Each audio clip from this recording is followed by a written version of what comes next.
Assalamualaikum warahmatullahi wabarakatuh. Video kali ini saya akan membahas tentang uji regresi dengan menggunakan variabel moderasi. Baik, sebelumnya saya jelaskan dulu apa itu variabel moderasi. Variabel moderasi itu adalah variabel yang mampu memperkuat atau memperlemah hubungan antara variabel independen terhadap variabel dependen. Jika kita lihat di gambar kerangka model hubungan ini, seperti kita lihat di sini adalah variabel independennya yang disimbolkan dengan X, kemudian variabel dependen disimbolkan dengan Y. Nah, variabel moderasi itu adalah memperkuat hubungan antara X dan Y. Maka daripada itu jika digambar simbolnya adalah seperti ini. Dia mengintervensi hubungan antara X dan Y. Kemudian variabel moderasi itu tidak hanya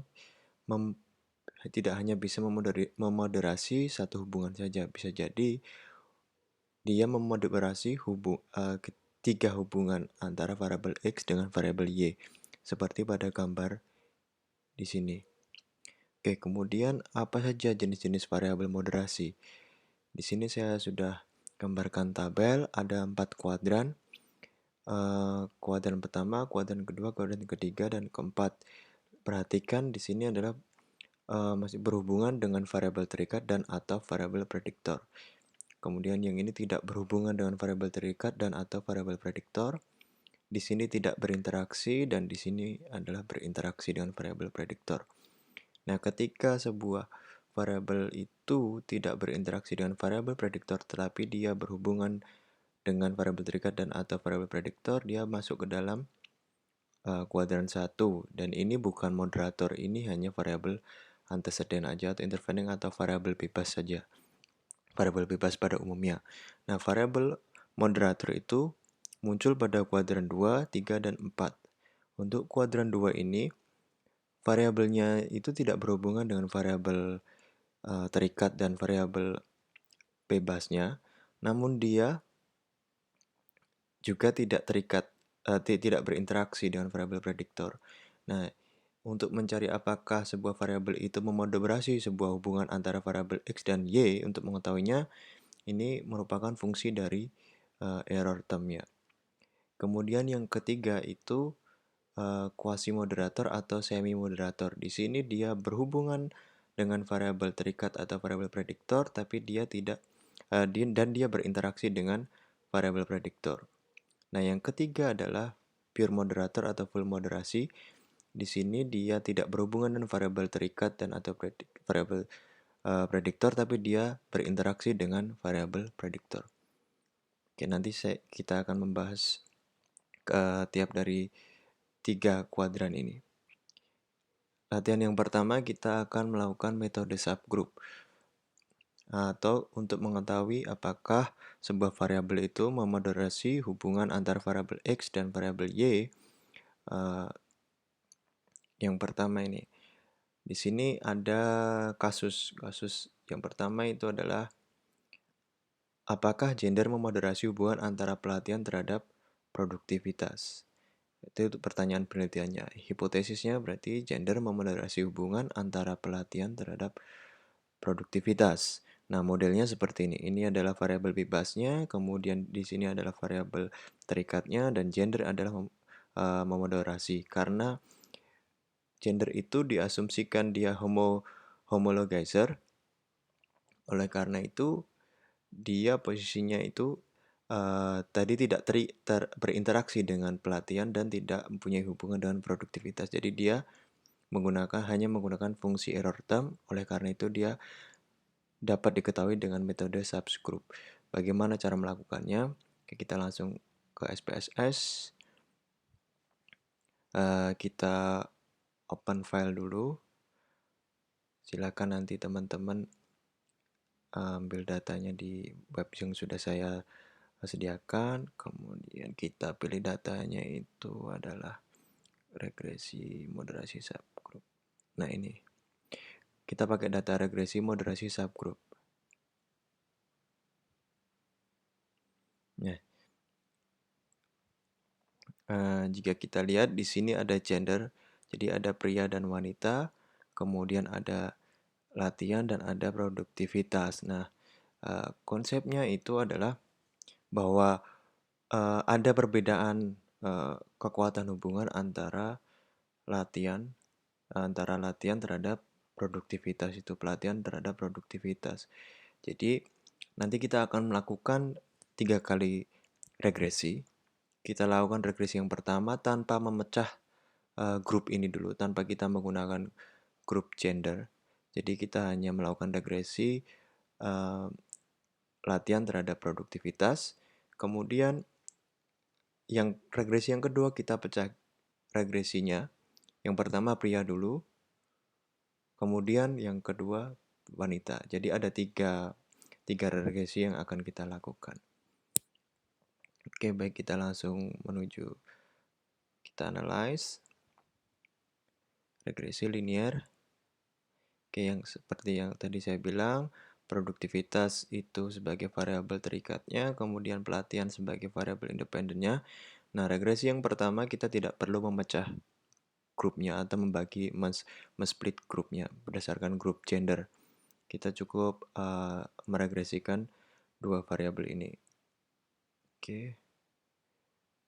Sudah, kemudian regresi yang kedua kita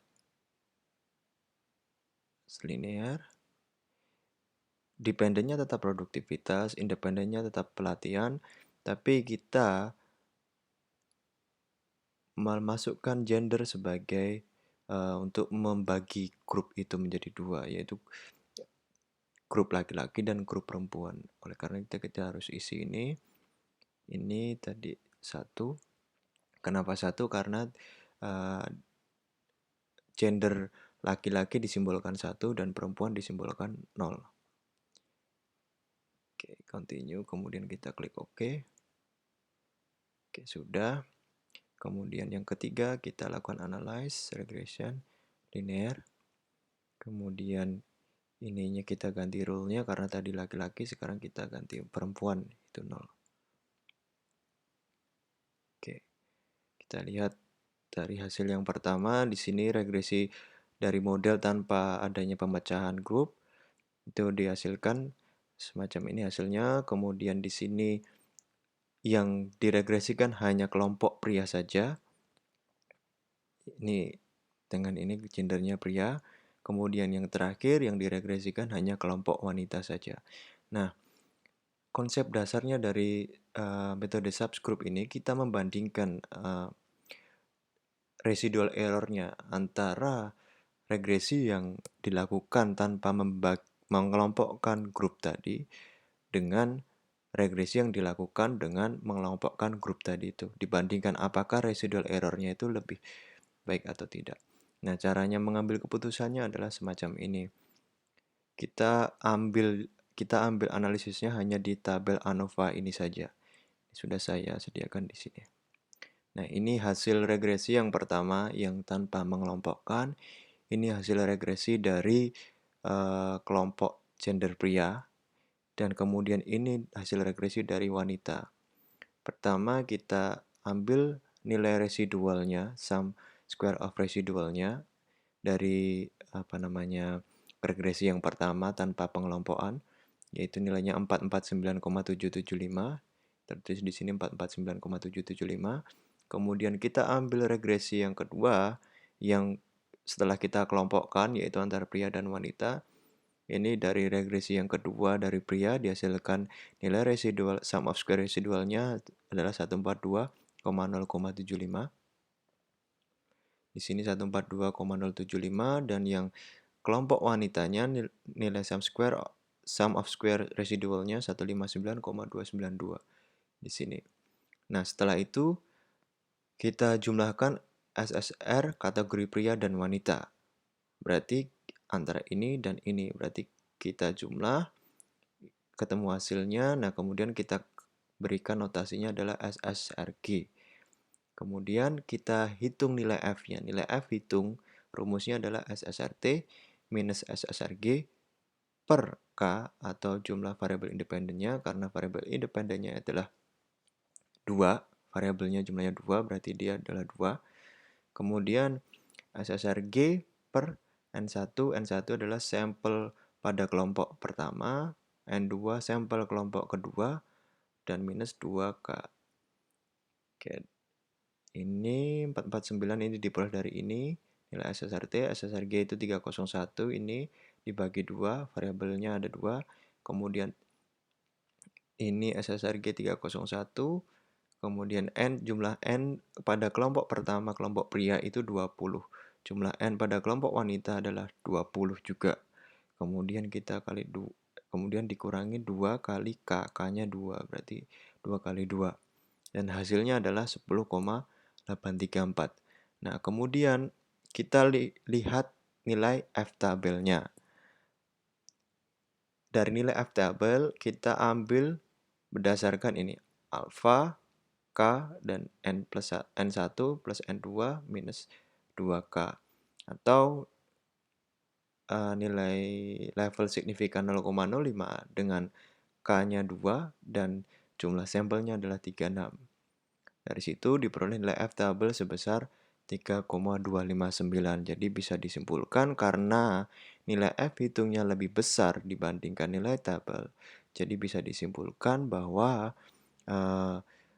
gender memoderasi hubungan antara pelatihan dan produktivitas. Cukup sekian dari metode subgroup. Jika ada pertanyaan, mohon disampaikan dalam forum. Terima kasih. Wassalamualaikum warahmatullahi wabarakatuh.